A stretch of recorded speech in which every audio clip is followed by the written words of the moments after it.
সকলোকে শুভ দুপৰীয়া। যিহেতু এতিয়া কঁঠালৰ ছিজন, কঁঠাল খাই কঁঠাল গুটিকেইটানো কিয় পেলাই দিওঁ নে কি কয়, সেইকাৰণে আজি এখন কঁঠাল গুটিৰে স্পেচিয়েল থালি আপোনালোকৰ মাজলৈ লৈ আহিছোঁ।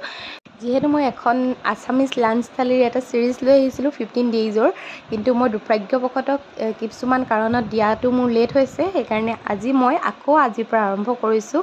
প্ৰথমতে মই বনাবলৈ লৈছোঁ কঁঠাল গুটি আৰু কোমলীয়া ঔটেঙাৰে এখন ধুনীয়া আঞ্জা। জানো আপোনালোক সকলোৱে মোতকৈ বহুত ধুনীয়াকৈ বনাব জানে, কিন্তু মইনো কেনেকৈ বনাওঁ সেয়া আপোনালোকৰ আগত দেখাবলৈ ভিডিঅ' কৰি ৰাখিছোঁ। আৰু আপোনালোকৰ ইমান মৰম, সেইবাবে মই ধুনীয়াকৈ এই ছিৰিজটো কমপ্লিট কৰিম বুলি ভাবিছোঁ। এয়া প্ৰথমতে ধুনীয়াকৈ আঞ্জাখিনি বনাইছোঁ।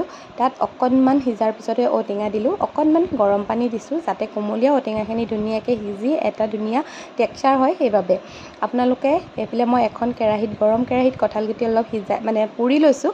যিহেতু মোৰ ওচৰত জুই নাই আৰু ইমান ধুনীয়াকৈ সিজি গৈছে কঁঠাল গুটিখিনি কেৰাহীত পুৰোঁতেও, দেখিছেনে একদম হেঁচিটোতে ভাগি গৈছে। আৰু এইখিনি ধুনীয়াকৈ বাকলি গুচাই লৈ কঁঠাল গুটিখিনি পিটিকি লৈছোঁ। আৰু কঁঠাল গুটিৰ এই পিটিকাকণৰ লগত এটা গৰৈ মাছ পোৰা হ'লে আৰু ভাল লাগিলে হ'লে, কিন্তু মোৰ ওচৰত মাছ পোৰা নাছিলে। সেইবাবে মই অলপমান পিঁয়াজ দিছোঁ, অলপমান খৰিচা দিছোঁ।